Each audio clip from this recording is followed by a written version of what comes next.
比较大，而且非常就是哇，大，这种进攻我们没有见过，是第一次。这年头还有人敢小瞧中国功夫？日本空手道冠军带领3位日本小弟来中国嚣张踢馆，当众侮辱中国功夫中看不中用，放话要将中国武术传承人脑袋拧下来当足球踢。太极传人忍无可忍，用脚丫子狠狠踹烂他的嘴。看他这下还敢不敢继续嚣张放肆？简单介绍一下，如此年少有为的中华好儿郎，名叫韩飞龙。此人是太极宗师王占军门下的第一天才，甚至根据资料显示，韩飞龙年纪轻轻就已经拿到全国太极大赛冠军，更是在央视举办的6大门派比武大会夺得头筹。无论是世界冠军还是外国精兵强将，只要遇见韩飞龙，都会被追着暴揍哭爹喊娘的最终结果。好了，废话不多说，来让我们看一下今晚韩飞龙是如何暴揍日本空手道冠军的。第一回合开始，白色长裤就是中国选手韩飞龙，蓝色短裤就是日本选手朝仓丰树。韩飞龙面对面前的日本选手，并不想轻易放过，一上来就发挥出自己的全部实力，尽可能的要将朝仓丰树击倒读秒，扩大想赢比分。结果朝仓丰树嘻嘻哈哈，完全没有当回事。看他这副样子，就该狠狠暴揍，不留情面。我国著名的太极名家王占兵的亲传弟子，一直呢把这个太极的一些技战法、传统武术太极的技战法揉到现代自由搏击的这个战术里面。在上一场的比赛当中，韩飞龙用了一个舍身踢，非常漂亮的一个舍身踢，直接 KO 对手。我们看这场比赛面对日本选手朝仓丰树是什么样的表现？怪不得韩飞龙穿着这样一个这个长裤，对，很有特色的这么一种中国传统的这个太极拳的一个风格哈。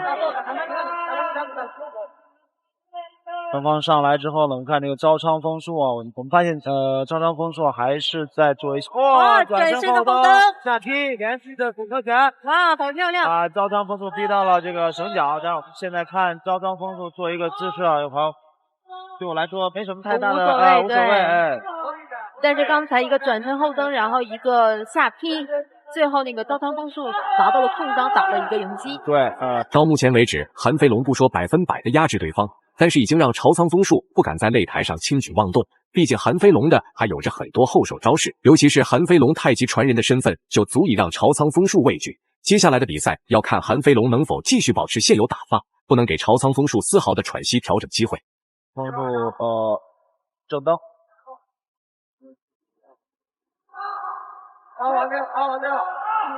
今天这个朝仓丰树，我看他手拿的呀很低，正蹬，然后正蹬刚好赶上这个韩飞龙往前冲的这么一个态势，就是加上你单个支撑腿不稳，然后于是起正蹬的时候被韩飞龙给冲倒了。是的，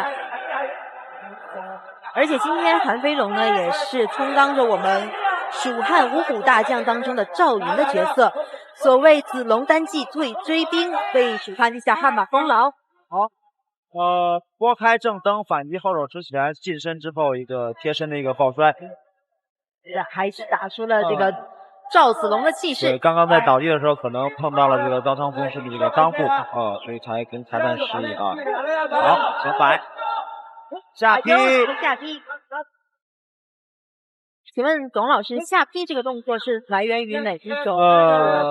跆拳道，一开始是跆拳道里的下，因为在自由搏击这个比赛当中，下劈这个力道比较大，吃大力沉，而且这个比赛来到第2回合，先不谈今天的日本选手实力究竟怎么样，尤其是韩飞龙多次的击倒，并没有将这家伙彻底击溃，由此说明朝仓丰树这家伙的身体极其抗揍。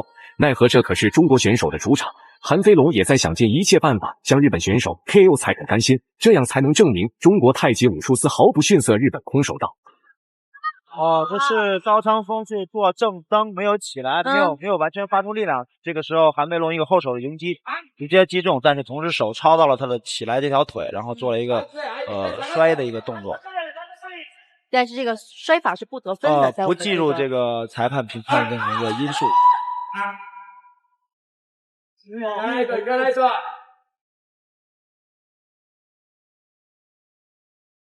这是发生了什么？刚才是朝仓丰树，我们裁判看朝仓丰这个膝盖啊起的有些过于靠近韩飞龙的裆部，所以裁判要提出来要注意一点。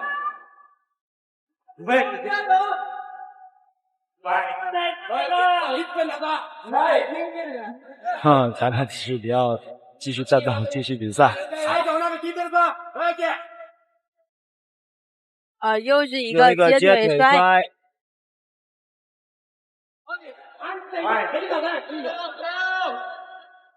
好，韩文龙后扫。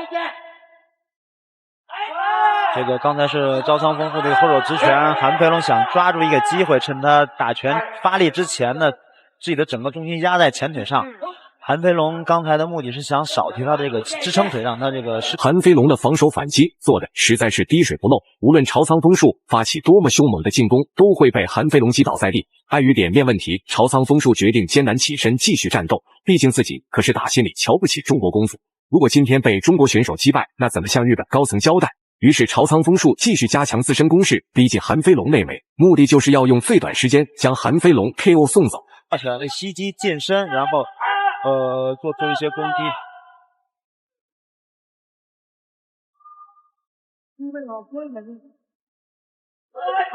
我们看韩飞龙的这个身上肌肉的线条哈，包括肩部的三角肌，然后肱二头肌、肱三头肌都非常明显清晰。对，我们看刚才是招仓丰树一个又是一个下劈腿，但是那个下劈腿是有弧度的，对，斜下劈下来的。然后这是招仓丰树的一个后腿的扫击之后，被韩飞龙接住之后来一个接腿摔。既然接腿摔不得分，为啥韩飞龙要换个体力做一下这样这是他破坏对手进攻节奏的一种方式。出腿让你倒地，出腿让你倒地，虽然不计分，但是你倒地之后，整个身体就要调整自己，你的节奏就会被打破。还是很聪明的一个打法。比赛来到第3回合，韩飞龙已经彻底摸清楚了对手的进攻意图，于是韩飞龙选择了更为稳妥的虚晃战术，打完一套迅速后撤，坚决不给对手近身搏斗的机会。就算朝仓丰树进入到韩飞龙的内围，也会狠狠摔在地上。先不谈这能否对日本选手造成有效伤害，但是也变相的证明日本空手道并不是太极武术的对手。这个是这个转身的后摆腿是应该从他出腿的这个这个角度来看，应该是直奔这个招仓丰树的大腿的。对，后脚跟直接抛到这个大腿的话，应该对手的伤害应该很大。看一下回放。没有这个对没有大入这个镜头里。好，表示比赛可以继续。好，我们成都的观众还是非常有素质的，为这个日本选手响起了掌声。现在继续进行。双方呢之前的比赛呢动作都非常大，所以就导致双方很容易抱在一起。连续拳法组合击风，但是被这个招仓丰树抱住了。又是一个舍身踢。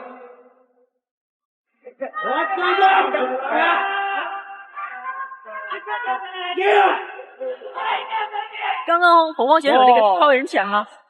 这个日本选手一个飞起来的一个飞膝啊，非常。比赛已经来到倒计时阶段，朝仓丰树并没有拿到多少比赛点数，相反还被韩飞龙追着暴揍，无法还手。只能说韩飞龙自身的实力要比朝仓丰树强上太多。相信这场比赛结束，大众会刷新对传统武术的认知，中国功夫并不是外国拳迷眼中的不能打。飞龙一个低头，稍微低头走过去。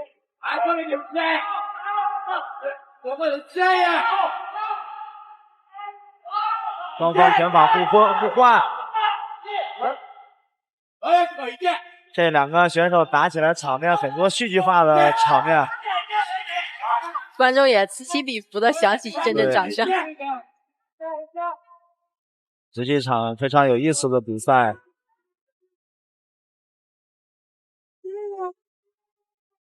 我们的日本选手在场上的这种表现呢，非常的放松。连续的组合拳追击。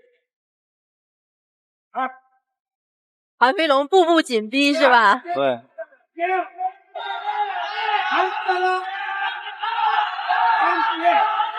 日本选手这架势啊，有点打野架的感觉。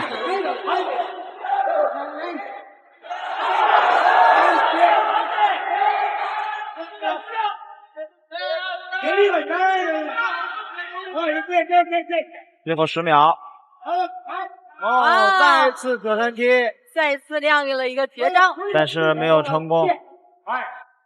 好，比赛最后公布比赛结果，韩飞龙实至名归赢下了比赛最终胜利。大家认为韩飞龙本场比赛表现如何呢？欢迎在评论区留言讨论，我们下期再见。